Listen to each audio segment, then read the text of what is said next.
Hi, good morning, my astro conscious viewers. Good morning, very much. This is your Renzi from Astro Conscious, and today we are going to see about karma through astrology. How we can understand, how we can get a good life through following some systems in our life through astrological. Vedic astrology, any astrology, okay. We don't want a board for that, so that's why I'm not using the board today. When you analyzing astrology, you need to understand where is your Lagna, the rising ascendant in the eastern horizon.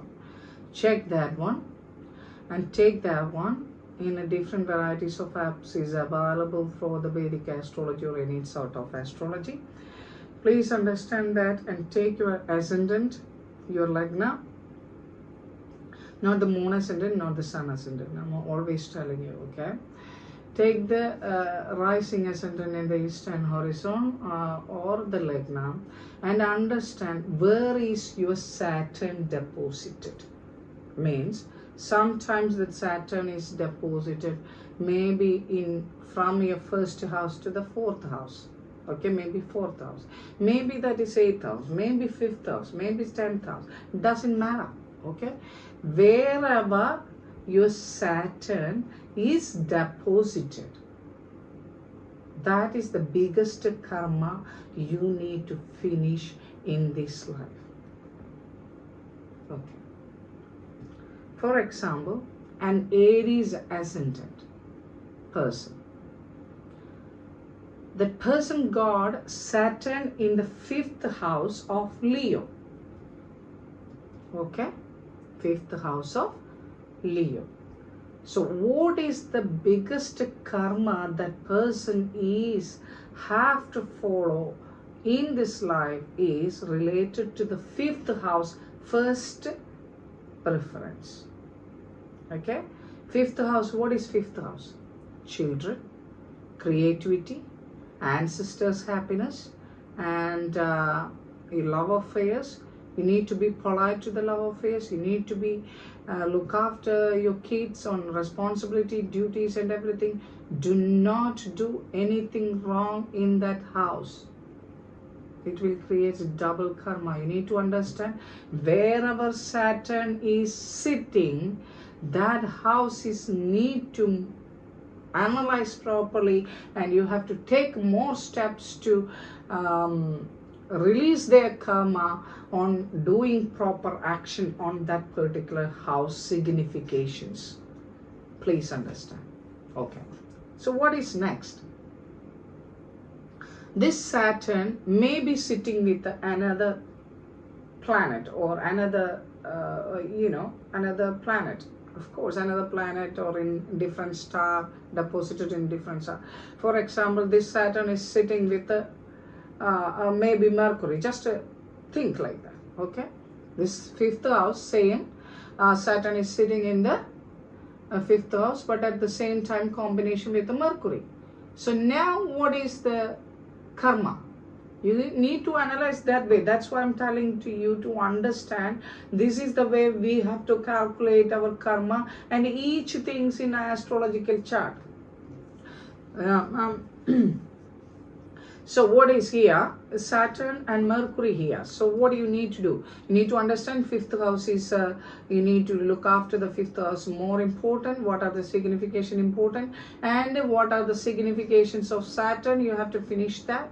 You need to be polite to the people, to the laborers, to the lower class people, and give justice. Very important to Saturn. Very important. Justice, karma, duty, responsibility. Very, very important. Wherever Saturn is deposited, and he is sitting with the Mercury, that means Mercury signification added.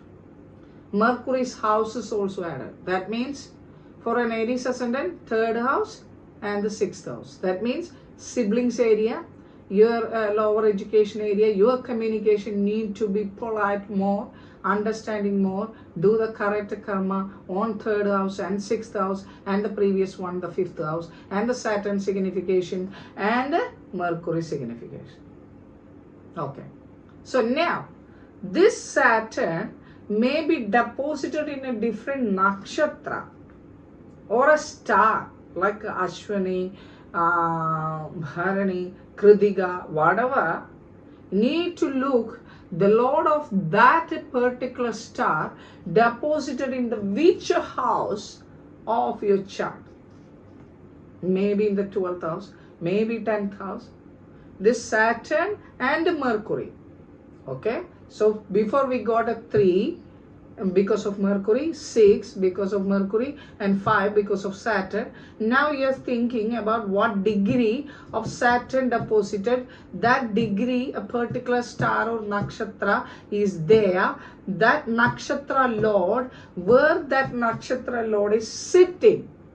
Okay, then you have to get that particular house also have to be added. So this Aries ascendant, this particular person have to finish the karma in this lifetime according to his Saturn position in the 5th house and the combination planet of Mercury's house 3rd and 6th and 5 and the nakshatra lord of Saturn and Mercury lord. Even if it is sitting in the 10th house and the 8th house, that means need to add a 5th house and the 8th house. That is your whole karma. Okay. Whenever Saturn is transiting from one house to the another house. For example, now Saturn sitting according to the Vedic astrology is in Capricorn. Capricorn is his own house. 10th house of the normal universal wheel of time. So that means a normal astrological chart, Capricorn is the 10th house. He is sitting in his own house. That means he is not sitting in the particular house, in the space as well as the genes through our karma, right? So what is going to happen? He is the karma lord and sitting in the karma position of 2.5 years over there. And that position in the world, whoever doing wrong things to the karma, particular to the Capricorn position, will affect their life later. That's the reality of justice of Saturn or the universe towards you or towards me. So what we have to do? We don't want to think about too much about Saturn sitting or too much about where this nakshatra sitting. We can simply go in each house responsibility on proper way, then you don't affect too much. Only your previous karma or genetic karma only, not in this life karma. How? If any of your chart, the first house of your birth chart of rising ascendant in the eastern horizon or Lagna position, the first house means that's your Lagna, that's your physical body, your brain, yourself. That means what is your karma there, your action. Your action for that particular house in the first house means you need to look after yourself, your health, your well-being, your happiness. You need to understand yourself, who you are. These sort of things you need to do properly. You don't get any karma position in that house. Then the second house, your family, your talk, right?